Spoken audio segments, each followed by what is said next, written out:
gentlemen, this is Dustin J. Markowitz coming to you taped from the gem along the Colorado River, Laughlin, Nevada, bringing you our 4th edition of Bowling Evolved. Joining me, as always, is one of the best left-handers in PBA Tour history, a member of the Millionaires Club, and a 5-time national champion. Ladies and gentlemen, the one and only Eric Forkel. Eric, thank you for being here again, as always. Dustin, always a pleasure. How are you, buddy? I'm doing great. Looking forward to our next show. I mean, we had just... It's been a very interesting weekend. We had one heck of a write-up this weekend, didn't we? Yes, Fred did a great job. Fred Eisenhammer did an excellent job talking about our show, and we can definitely thank him for it. Yeah, in case the listeners have not had a chance to see it yet, Fred Eisenhammer, formerly, I don't know if he still is with the LA Times or formerly at the LA Times. I believe it's with the Examiner. If you look at it's the paper in the San Fernando Valley, and he writes a lot of bowling stories for them, and it's really he's always writing stories. I mean, he writes stories like every week, and you know, it's very nice. He did a heck of a write-up. We actually have a link on our Facebook page to the Examiner article. I want to say thank you very much to Fred. I mean, that was really a great thing. It gave us one heck of a write-up. And, again, Fred, from the bottom of my heart, thank you very much. We appreciate the support. And to all of our listeners, of course, we sincerely do appreciate everything you guys write in. I know for myself, and I'm sure Eric as well, we read every comment, every email, and it's really been great, guys, so thank you very much. Moving on to this week's show, I'm going to actually start out kind of going in the reverse this week. We had several people write in about the question we posed last week about video.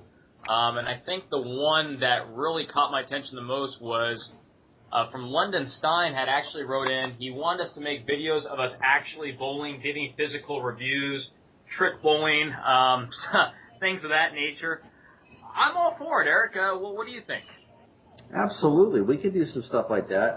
I've heard that you're pretty good with the trick shot, so I'll let you handle that, and we'll have to get together in the near future and get some videos up on some bowling balls. I think that'd be great. Yeah, I've been known to do a couple tricks every now and then, so we'll see how that goes. As far as physical reviews of the equipment, I know Eric and I are going to be a little limited on what we can review because of our contracts, but for myself with Motive and, of course, with Eric with Storm, I'm sure we could put up some things that the viewers want to see. Yeah, that shouldn't be a problem. We'll definitely put our heads together and figure out how we're going to do this. Yeah. We also had a couple other write-ins. We posed a question last week basically talking about the PBA, whether it was more exciting to watch in the past or today. And again, the responses have been somewhat interesting. On our Facebook page, we actually had a comment by Brian Hirsch who wrote in, it's a tough question. The past was about spare shooting and I'm assuming not knowing what was out there as far as a shot. And today you can pick and choose a tournament based on what the shot is. I would love to see the open field and everyone just go out there and bowl.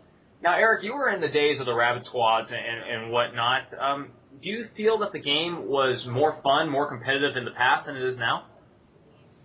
Well, I think the formats were a little different, of course, but they've kind of evolved back to that. In other words, nowadays, they've eliminated the all-exempt tour. So you can, if you want, you can go out and bowl on the Pro Tour now. It's just, they just don't have nowhere near the amount of tournaments they used to have. They used to have, you know, between 25 and 35 tournaments a year. They just have far less tournaments nowadays. But if you're a PBA member and you want to go out there and bowl, you're more than welcome to go bowl. Now, Eric, I know you bowl regionally with some other groups such as like SMBT, which is starting about a bowlers tour, and tournament clubs such as that nature. Do you still see the participation there as much as you used to, or has that died off as well? Well, actually, the SMBT here in Las Vegas does quite well. It's not a very high entry fee, and the return is not that high itself, but it's just basically the competition, and that's why the guys bowl. I mean, they average between, say, 25, 35 players every other weekend on a Saturday night at South Point, and they put up different patterns, and it's just to keep yourself sharp and keep yourself bowling. The competition's pretty good. I mean, you got some good players who bowl, no doubt, and it's not easy to win. But I think it's just more of a challenge to play the game or sport, just to do that.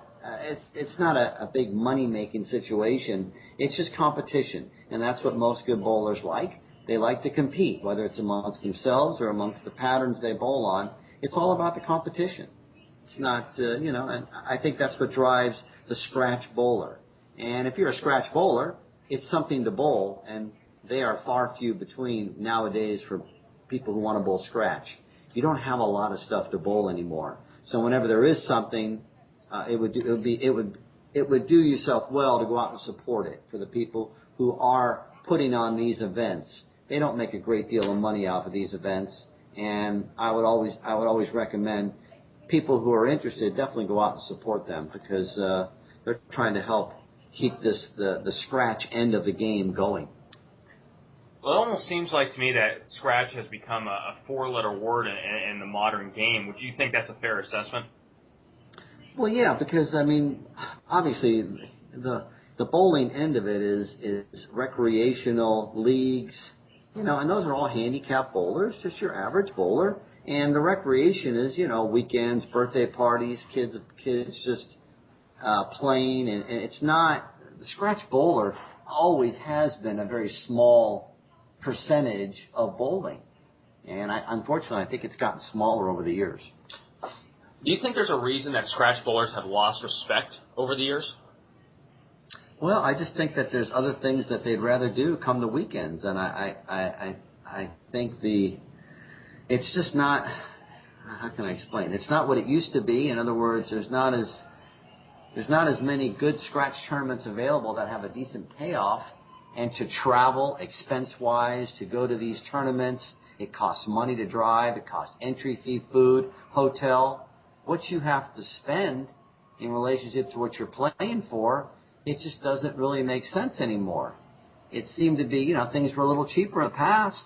And once again, I think it's economy driven. I really do. I just think it's just, dollars and cents are harder to come by. And people just don't have that free money to spend as much as they did in the past. And to do stuff like this, you've got to have that extra money because there's not a great return on your investment. There really isn't. Well, this week I was fortunate enough to sit down with arguably the number one amateur in the world right now, FERO Williams, your old buddy Eric. Yes, I do. I know FERO quite well. FERO and I had a chance to sit down and talk, and actually we're going to take you into that interview right now. FERO gives some very interesting opinions, so stick around. We'll give you a cut into that right now. Hello, ladies and gentlemen. This is Dustin J. Markowitz sitting down with one of the best amateur bowlers in the world today. He is the current USBC record holder for 300 games with, I believe, 133, so he might have me by one or two. Recognized the world over as one of the guys that can really do some miraculous things with the bowling ball, the one, the only, FERO Williams. FERO, thank you very much for joining me tonight. No, thank you, Dustin. How you doing today, bro? I'm doing great, my friend. I'm very happy you came out on the show. As you well know, we talked about you on our very first podcast, Eric and I, who both of us had a couple little stories to talk about you and bowling with you throughout your career. And let me ask you, what's your career looking like today? How is bowling for FERO Williams? Well, bowling for FERO Williams is okay. The sport is really hurting. There's not many tournaments no more, especially scratch. I mean, there are handicap tournaments, but the handicap ratio is based off 230 or 220. It's just so hard for us scratch bowlers and amateurs like me to even profit. So it's getting really tough for us right now. But, there's still quite a few tournaments around, but it's not really as good as it used to be where you can live off of it. Let me ask you a question. Now, you obviously are a premier player. You never went out on the PBA tour, to the best of my knowledge. Why was that? Well, first thing is much respect to the tour. I mean, it was something that when I was younger, I wanted to be a part of. You wanted to say, one day I'm going to be on TV and be one of the best. But with the education I had and the common sense that I have, and it's just, when you look at what has happened to bowling and the PBA Tour and how the money dropped and the different changes that went on, it just never was a good idea to get that card because what if you go out there for 2 or 3 years and you lose money or break even, and then all of a sudden the tour flops? You couldn't bowl nothing in the amateur circuit for 2 to 3 years, certain tournaments, and it was a big price to pay. And it's like, well, bowling is really my income, so what's smarter? Bowl more and make faster money to be able to, live and take care of yourself and put money away, or have higher expenses and go to PBA Tour and fight with the best in the world for pennies. It just wasn't a smart idea to go pro. Mm. Tell me, what's the bowling landscape look like for you today? Now, you were talking about a lot of the money and the tournaments going down. Do you think that there's a reason behind that, or is it just an effect of the economy, or is it something else that you see wrong with the bowling world? Well, it's two things. I believe that the economy, number one, people don't have extra money to spend and just throw away. Two, all the great tournaments that we had in the past, and I hate to say this, but, there's been so much stealing and, wrong payouts and just nobody really being honest of what is collected and what should be paid out. And after a while, when you keep, robbing and stealing from people, eventually they're just going to throw their hands up there and say, you know what, I'm done. And it kills the sport, because it's not like they're just done with that tournament. They're usually just really done with bowling in general. Mm. Do you think that it could be better regulated by, say, like the USBC, or do you think that falls on the Bowling Proprietors of America, or is there something else? Well, USBC is just a governing body. If you ever had a problem with USBC rule, if there's a rule that's not in the USBC book, and the league rule overrides USBC, and there's a lot of league rules that really are, just bad rules in general. I mean, I've been shut out of the league because the league intentionally voted me out of a league, but USBC says you can't vote a person out of the league. But who are they really going to take care of, USBC?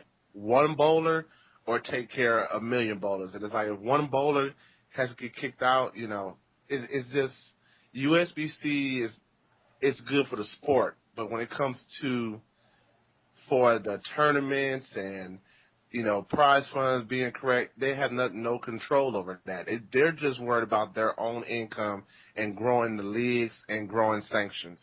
That's all it's really about with USBC. Have you seen a lot of discrimination because you're a better bowler?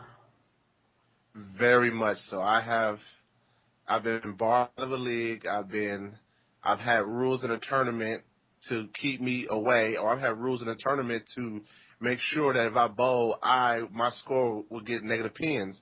I mean, it's so many different ways that if I could tell you how I've been cheated out of the game, it will make your eyes just pop open like, wow, I just don't believe it. I mean, it's that bad, where in this sport, the more time you put in, the better you get, the worse you will be treated, because they will make sure, because you put more time in, that you will not win.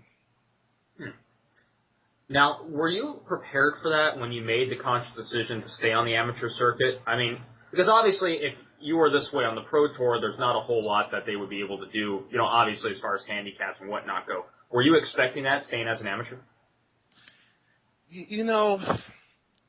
Growing up in juniors, you really didn't have much discrimination.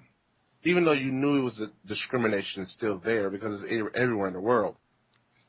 But when it came to the adults, and it's really about the power of the dollar, I always knew there was going to be some discrimination. I mean, for instance, Ed McWilliams, who owned the TAT, I remember the year that I made Team USA, and I had bowled the TAT, the last 2 years. I made Team USA. I walk into the TAT. Ed McWilliams, now mind you, Rhino is out bowling the TAT. Jennifer Higgins is out bowling the TAT.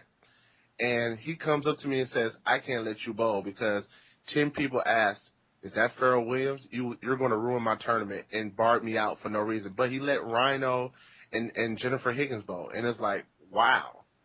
It's a lot of discrimination. I mean, people, yes, I know I'm a big name, but I worked hard to have my name out there, and I worked hard to be as good as I am. I didn't just sit here and just became a good bowler just by not doing it. I practiced morning, noon, and night. Went to school, do my homework, come home, go practice. I mean, that's what I was taught. In any sport, you want to be the best, you have to put the time in. But in our sport, it's like you're giving handicap to slouch, and these bowlers can go out here and shoot 240, 250 scratch with extra 20, 30 pins handicap a game. So it's definitely a double-edged sword. I mean, it almost seems like at this point in bowling, if I'm understanding you correctly, that it almost doesn't make sense to become a great bowler because you can't bowl on the PBA because the money's not really there, yet you can't really bowl on the amateur circuit because of discrimination. That's very, very true. I mean, like if you notice the PBA this year, they're giving more titles to some of the overseas tournaments. And it's like, that's great. But now look how much more your expenses is because you got to fly out the country and bowl some of these tournaments so you can actually win a PBA title. So it's like, where's the benefit? You know, you look at it, or we're trying to grow the sport. Where is that growing the sport? A PBA title, if you go to Japan and win this tournament, or you go to England and win this tournament, how many professional bowlers, yeah, that's funny, professional bowlers that make less than $10,000 a year can go travel and pay $2 or $3 grand to go bowl a tournament in England and got to eat, sleep, rental car, all that. Got to put that into a factor. And then if you don't win the tournament, what? If you break even, oh, that's great. That's a great income for us. Let me ask you this. Now, if you were in charge of the PBA, what would you try to do to make it better? I mean, or is there anything that can be done at this point? Well, the main problem with the PBA is I think when the exemption situation came along, I think that was the first wrong way they went. I think you should have kept the field open because you look at it, how many guys back in the day would bowl, how many extra bowlers would they get stop to stop? They probably get 50, 60 extra bowlers stop to stop that donate to the prize fund. I mean, I hate to say it, but our sport has donators. You have people that's just not that good, but good enough to be there, and that it beats for the prize fund. But when you took it to an exemption sport, now you have to look for sponsors to literally help pay the prize fund real good. It's hard. Companies are not giving away money to a sport that only gets an hour and a half every other Sunday on TV. There's nothing you really can. I mean, it's not like they're going to the cigarette companies. It's not like they're going to the alcohol companies. I mean, I understand they want the PBA to be a very family-oriented, professional sport. But hey, if all the other sports got tobacco, alcohol, this and that, why can't bowling do it also? It's in the bowling centers anyway. That's a very good point. Well, let me ask you this as well. Now, some people might arguably say that you're a product of the modern game, that you're good because of house shot conditions and stuff like that you couldn't make it out in the PBA. What would you respond to that? I mean, that's funny because everybody called me the king of house shot. And it's funny because I can tell you now, 70% of my tournaments that I've won in my life have been on sport or tough conditions, because before they even came out with sport conditions, I bowled tournaments on tough patterns. I was taught to play the whole lane. I was taught to play different sections. I was taught to read the pattern. I mean, before these sport patterns, the name sport actually came out, I learned to bowl on the toughest patterns. So it's not like, yes, I bowl great scores on house shots. Who doesn't? We know house shots are just dead easy, but nobody gives me the respect of the tournaments that I do win that are, sport shot tournaments. I just don't get the recognition for them. And I just laugh because the year I win tournaments, it's like, oh, yeah, they must have been easy. But the next year when somebody else win, oh, man, they were tough, too, and he just bowled so good. It's like, what did I do to deserve it? But I guess it just comes with the territory. You can't please everybody. I'm not trying to please everybody. But I know that, I mean, just like the Bowler's Journal. I just won the Bowler's Journal, and it's one of the tough tournaments because it goes with nationals. And I know probably somebody's or most people are saying, oh, he must have got them when it was dry. Well, actually, no, I bowled them on the fresh. So, it's,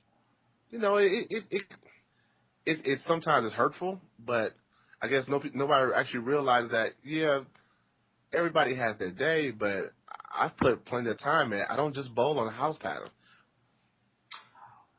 What kind of, looking at some of the other bowlers and your peers, who do you respect out bowling today? Not necessarily just pros, but amateurs, but, who is it right now that you consider your contemporary?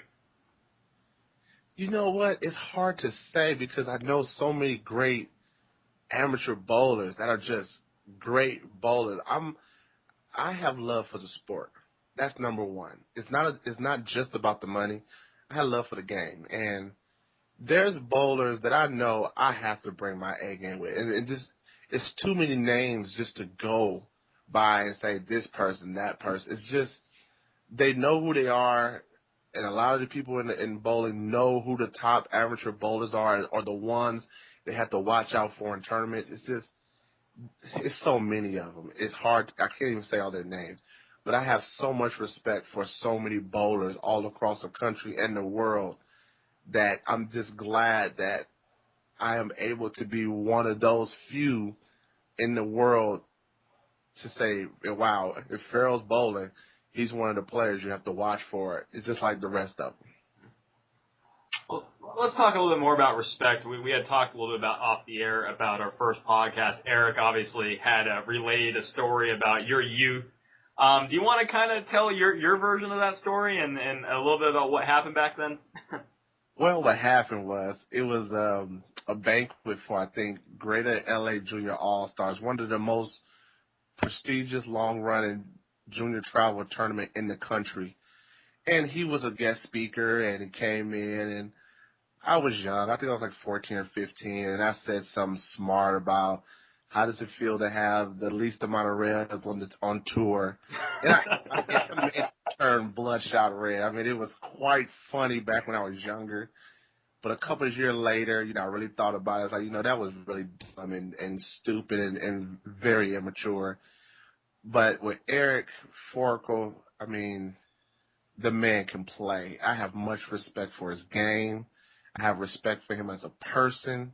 And I was hoping maybe one day we'd be able to get past it and just laugh and giggle about it. I hope he doesn't really hold a grudge towards you, but, I just want him to know I have much respect for him as a person, as his game, and he's been through a lot. I remember him falling off his house and really hurting himself, and he came back and just got back on that horse and rode, and I think he won one more title after that situation happened. But, if he ever wanted to bowl with me or wanted to talk to me, hell, I would still like to pick Eric Forkel's brain. There's a lot of knowledge he has, and he's an ambassador to this sport. Well, let me take it into our last question here. Let's assume for a second that you are the be-all, God-all of the bowling world, and your word is decree. What would you change about bowling for the better? What would you do to legitimize the sport and make it, I guess, financially viable for the next generation? Well, first things first, if I was a part of the sport, we need something professional in this sport where the professional part of the sport needs to be worth something. Winning $20,000 for a tournament or $15,000 for a tournament is nothing these days in the economy. As a sport, we need to pull together.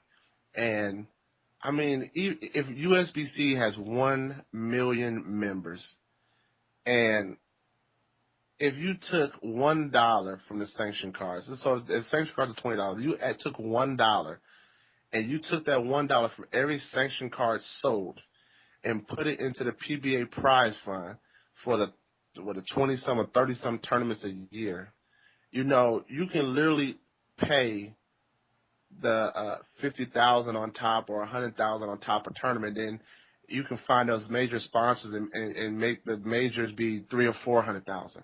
And I'm not saying they're not doing a good job.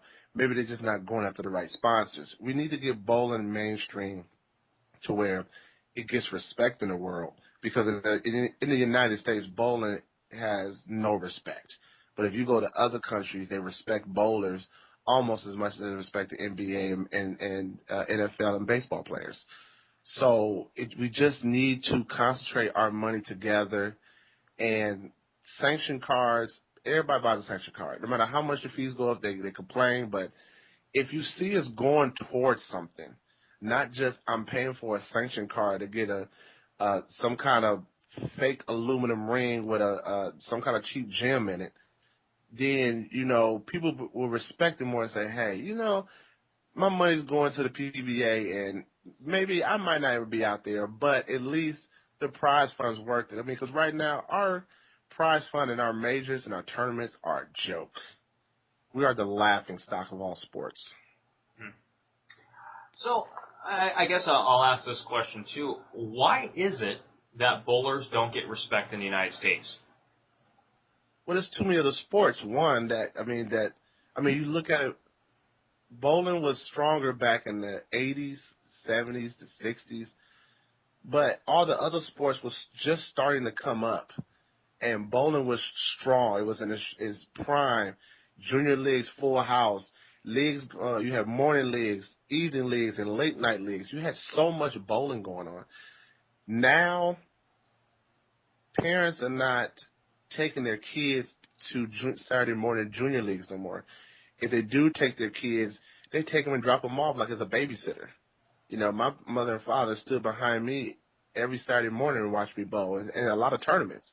But now, the parents are now making sure their kids playing baseball, basketball, football, soccer, because that's a sport where they have a chance at making millions, where in bowling, you can only make 1,000, and 1,000 compared to millions is nothing. You look at Walter Ray. He was the fastest man to make it to, what, 2 million or 1 million? $2 million over the career of his bowling, which is phenomenal for bowling. But the question that you ask is, how much of that does he really have? It's like eyebrow lifting. I mean, you sit here like, wow, $2 million, and probably what, 15 years of bowling. But then you look at it, how much of that $2 million does he really have? Yeah, it's nowadays is not a lot. Yeah, it's definitely eyebrow raising. Well, FERO, I want to say thank you very much for being with us on the show tonight. Is there anything else you'd like to say to our audience? Not really too much. I mean, I just, we need to take care of each other in this sport. We need more tournaments and more honest, true tournaments to where the sport can get back to the credibility it had back in the 80s and the 70s, where people wanted to bowl because there was good ways of making money. I think that with the patterns we have now, a lot of these patterns are conducive to the same section of the lanes all the time. Either you're playing in or you're playing softly in. No patterns except cheetah, which cheetah to me is not really a real pattern. You're always playing left of 10. Let's go back to the old ways of bowling that I was raised, where you didn't know what the pattern was. You didn't know, you don't call the tournament director or send emails, what's the pattern, what's the pattern, what's the pattern. You get 10, 15 minutes of practice, figure it out. That's the game. Not, who went to a test in school and said, teacher, can you tell me all the questions that's going to be on the test so I can come here more prepared? No. You go read your book and study and prepare for the test. That's all it is. You come prepared. And most bowlers are so babied now to where they don't want to just get out there and test, throw their shots and read the lane and say, okay, I'm going to play them like this. No. Oh, this is supposed to be Scorpion. This is supposed to be Viper. And when they don't play like that, oh, I can't stand it. This is BS. They don't play like that. No. It's called adapt. Adapt to your surroundings. We need to learn how to bowl again and stop talking about this pattern, that pattern, this pattern. Stop naming these patterns.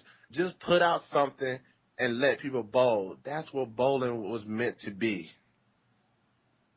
That is incredibly well said, FERO, and I might get hit on this, but I tend to agree with you as well. I think that one of the biggest problems is people trying to overanalyze the patterns rather than going out and adapting to what's on the lane. I think that's a great opinion. I would love to hear our audiences at home, too. Guys, if you're listening in, please write us in. Let us know what you think. And I'm sure FERO would be looking at our boards as well when the show goes up. I'm sure he'll have something to say to those as well. So,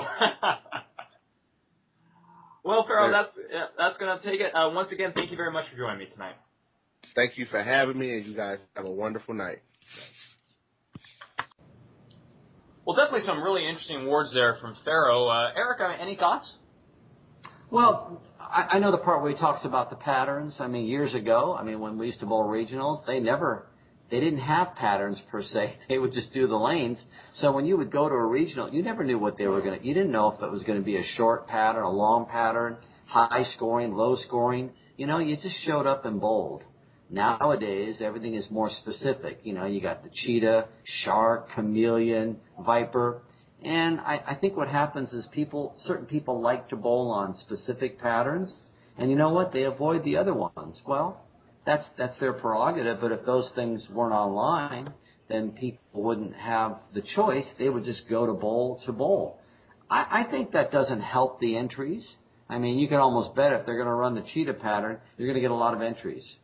But if they were to turn around and advertise they were going to run a shark pattern, which they hardly ever run, I think you get maybe half the entries, because most people don't want to bowl on that, especially when they don't bowl for a living, when they're just bowling on the weekend for, fun or just a weekend warrior mentality. People don't want to bowl on more difficult lanes.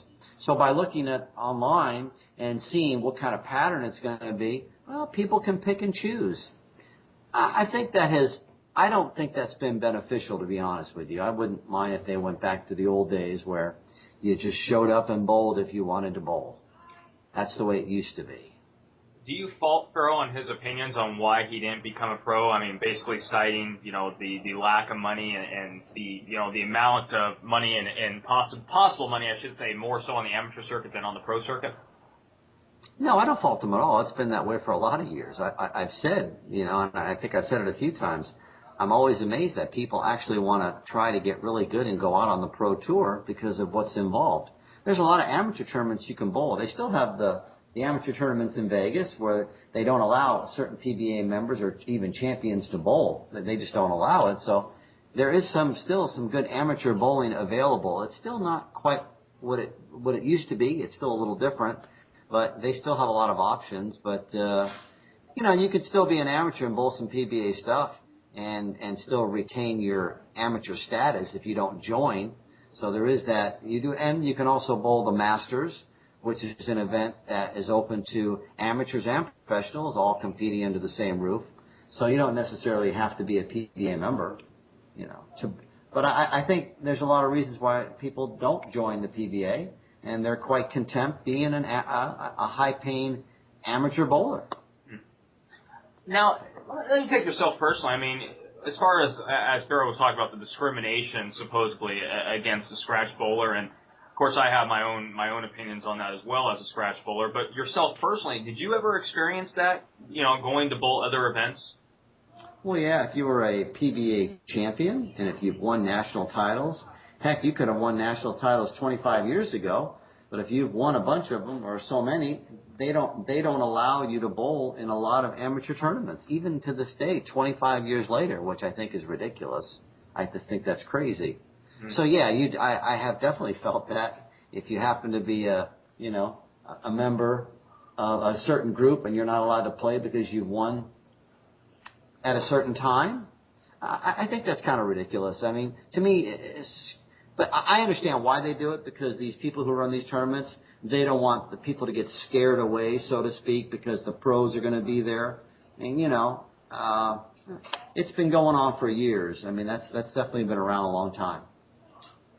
It's funny, too, when you look at some of these other sports where you would think that the desire would be to strive to be your best, but it almost seems like in bowling, I hate to use this word, but sandbagging becomes prevalent in a lot of ways.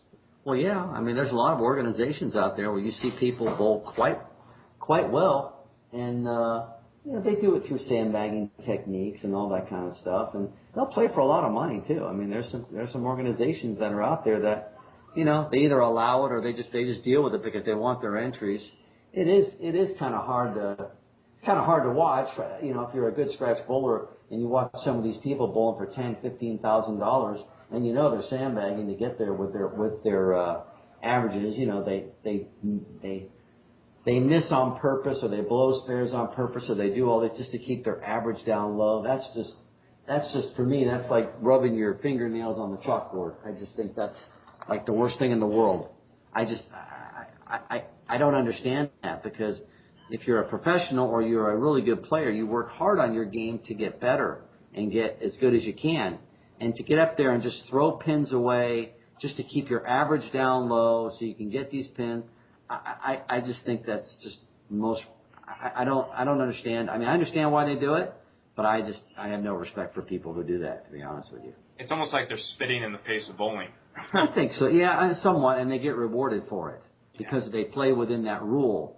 And but there's a lot of people in these organizations who do that, and it's almost sickening. And that's why if anybody comes in and wants, like when I was in the shop, people would discuss things like that with me. I would tell them nicely, I really don't have no comment. I don't want to talk about it, because it really does rub me the wrong way, because it's just so against everything that I've ever believed in and what I've always, especially people who work hard and train and practice and put a lot of hours into it. That just drives me nuts. I can't deal with that. I've got no place. There's no place for sandbaggers in my world of bowling, so to speak. I don't want to say I have no use for them, but there's just no place for them, because you know what? If they get away with it, well, that's what they do. But I just think it's rather ridiculous. I think USBC is partially to blame for that as well, because there's so much room for interpretation of what is sandbagging, who is sandbagging. I don't know if there's a distinct way. I mean, Eric, you and I both know that if we see a guy that we know is a 220 average bowler and he's throwing 190s and missing every 10 pin, 3 feet to the right, off his hand, there's an issue. But I think that too many people don't step up and say something. And I think that's the biggest issue. No one says things to these people. Yeah, that's the whole thing. I mean, I guess people just don't want to get involved, but they'd rather just stay quiet, And that's why you have to try to avoid tournaments that have the handicap in that regard, and don't get involved with it. If it's scratch is scratch. You can't be a sandbagger if it's a scratch tournament. But as soon as pins become involved, and they get pins in all these tournaments, man, those sandbaggers they're lurking. They're just all over the place. They're everywhere. They do the same thing in leagues. They'll keep their average down in leagues so they could form a certain team for the following year to get a better team. And it's just, like I said, that stuff there just drives me nuts. It's just crazy. It's definitely, like I said before, it spits in the face of bowling, and I think all the bowlers that take time to go out there and be their best. Let me ask you this. If you were, say, a league secretary or a league president, and you saw something like this, I mean, how far do you push to eliminate the sandbagging from the league? Do you try to revoke their card, or I mean, how do you prove it? How do you prove it as an officer? That's the hard part to prove, because people can say, "Oh, I'm just having a bad night. I'm just this and that." I mean, they come up with 8 million reasons. That's why there's, the cheating, I guess you could call it, that goes on. I mean, once again, in this game/sport, once again, we're trying to call this thing a sport, but look at all this handicap that's involved and all these sandbaggers. I mean, in other sports, do you have handicap? Do you have sandbaggers, so to speak? Do you have people cheating at a high degree? I mean, I guess there's cheating in all sports. It's just a question if you get caught. But once again, that adds to the stigma of our what people want this game to be. You want it to be a sport, but then again, you treat it in ways that are just, that are not sportsman-like. So it just doesn't seem right, I honestly can't think of another sport or even, to be perfectly blunt, another game where you could have sandbagging, really. I mean, that I can think of where it would be beneficial for you to do it. Maybe golf. Maybe. You know. Again, and that's just another, that's just another chink in the armor for trying to make bowling something special, and trying to have the status of a great sport, and and we should be proud of what we do, but you have all these things that we're just talking about take place within it, and it just cheapens it. It just if it's the sport that people like to say, it cheapens the sport. It really cheapens. It's almost kind of like, a little bit what FERO was talking about earlier. It's almost like anymore, especially with the scratch bowlers, here's guys that go out there and they bowl day in and day out and they practice and they become really good. Yet you're going out to these events where you're handicapped to be 100% of 235. I mean, exactly. So. And that's the whole thing. I think, and that's why I have stayed away from I try to stay away from anything that has handicap involved in tournaments. If I'm going to bowl in a tournament, it's going to be scratch, because that to me gives me a better chance, and I know I'm in that environment that nobody's going to sandbag, pins aren't going to beat me. It's whoever bowls whatever they bowl, whether it's it's you against the pins and the conditions to figure out how to score the highest. And sometimes it works out well, and a lot of times it don't. The more tournaments you bowl, the more times you fail. I mean, most people who bowl a lot of tournaments, they don't win them all. And so the more often you bowl, the more chances you have to fail. And most of the time you fail more than you do well in this game. But when you do well, you can appreciate it, at least I hope you do, because it's hard, it's hard to win all the time or win often. Things have got to go your way, whether you're bowling in a large tournament or a small tournament. You've got to match up properly. You've got to be throwing the ball well. Your carry's got to be good. A lot of things have to go your way to win. And that's why scratch bowling, even though that's not what it used to be, that to me is your best challenge if you try to excel at the game of bowling. Do you think there needs to come a point where bowlers admit to themselves that not everyone is going to be on the exact same level? Well, that's the biggest problem. They try to equalize the talent with lane conditions is what most of the time they try to do. Whether it's an issue of right to right or left to right or what have you, that's always the great equalizer, because people just don't want to admit that certain people are just better. I mean, that's just the way it is. It has to be that way. There's people who are better in all games and sports. That's the way it is. But in bowling, they're always trying to make things fair, left to right, right to right, left to left. They're always trying to create a fairness.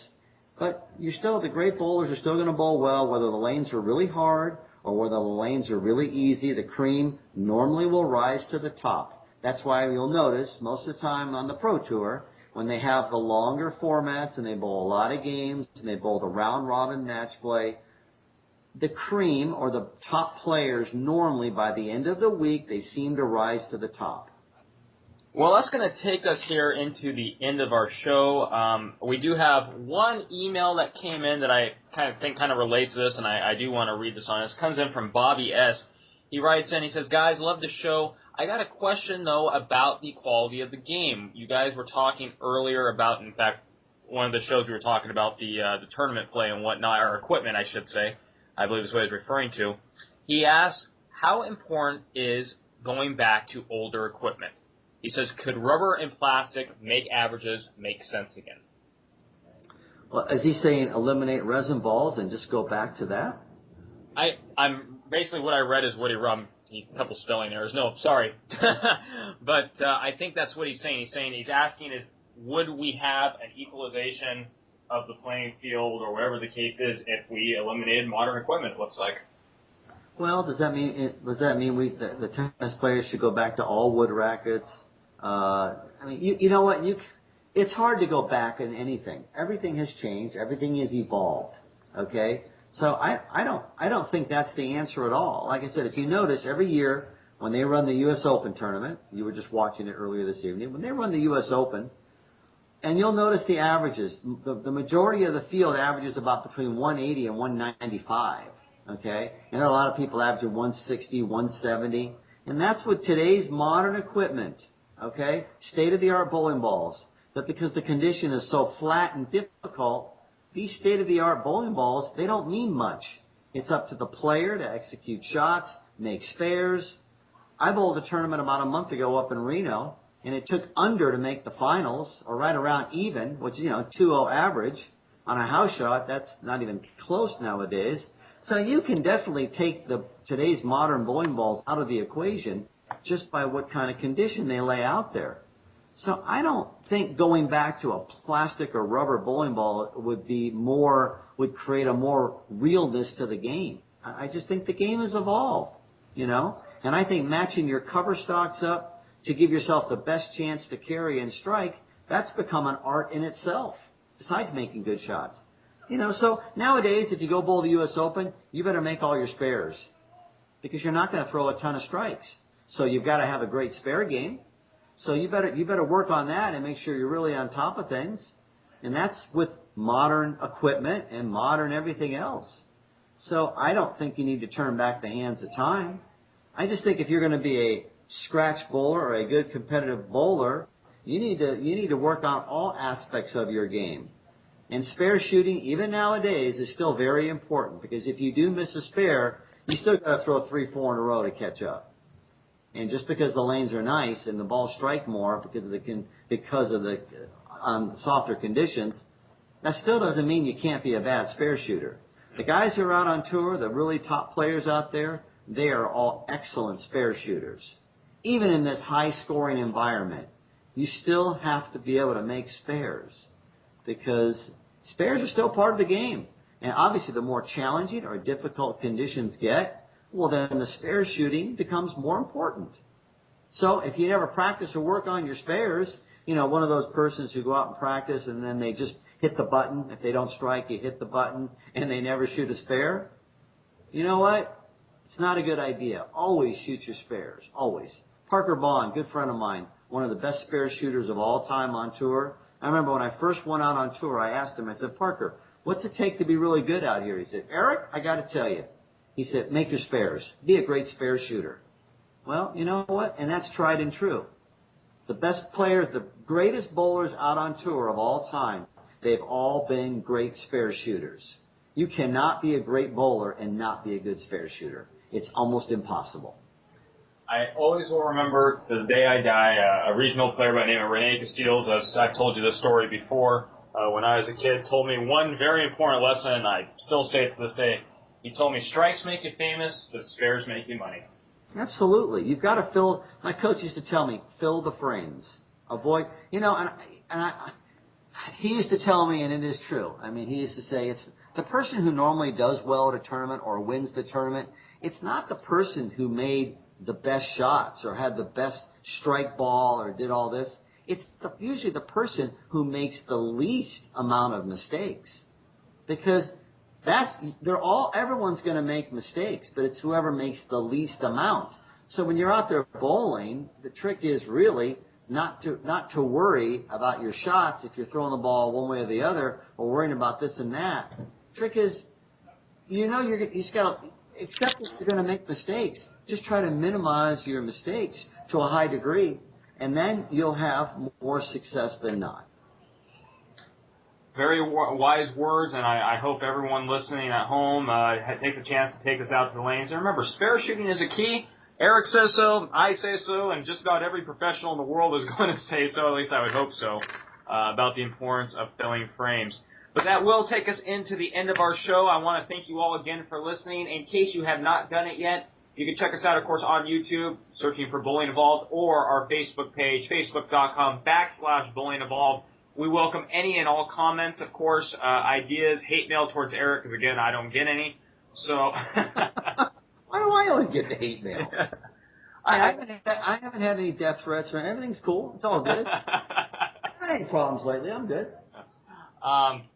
So, yeah, again, we welcome it all. And, of course, our email, which is bowlingevolved@gmail.com. Again, we want to say thank you very much to FERO Williams for being on the show. Hopefully he and you have now buried the hatchet, Eric. Yeah. Like I said, that was a long time ago, and FERO's a good kid, and he's come a long way. He should be very proud of what he's accomplished. I believe he's got the most 300s in the USBC. 133. 133. You know, I think I've got 132, but I'm not going to tell him that, but that's okay. You know, what I'm saying is, that's good. That's great. I mean, he always, you know, tremendous strike ball, you know, a lot of power, and take advantage of the conditions, of course. And, you know, it's not easy. People say it's real simple to shoot 300 nowadays. Well, there's a ton of them, but you still got to catch the breaks. You still got to carry, and you got to get up in the 10th frame and make, you know, some good shots. A friend of mine, Bob Learn Jr., I'm sure you know the name. Bob Learn has had tons of 300 games, and maybe he had the record before FERO. I don't know, but he was always, you know, cool in the 10th frame. Matter of fact, he shot 300 on TV one year in Erie, years ago out on tour. I mean, you know, even to this day, if you catch the front 10, front 11, that 12th ball, it's always a little more special, you know. You feel it. Even if you've done it times before, you still can't wait to see what's going to happen on that final ball. And sometimes, you know, those pins they just don't respond, you know. And sometimes you can make a horrible shot and actually catch a strike. So I give him a lot of credit for that. I think that's very cool, and it's something to be very proud of. I would agree wholeheartedly. So once again, thank you very much to FERO being on the show. Very big thank you again to Fred Eisenhammer for his wonderful article. And, of course, a thank you to all of our listeners. Guys, we can't do this without you. We appreciate you tuning in week in and week out. We love your comments. Again, put everything you want because we're more than happy to answer them and respond to them the best I can. So I've been Dustin J. Markowitz along with Eric Forkel, and we want to say thank you very much and have a great night. Good night.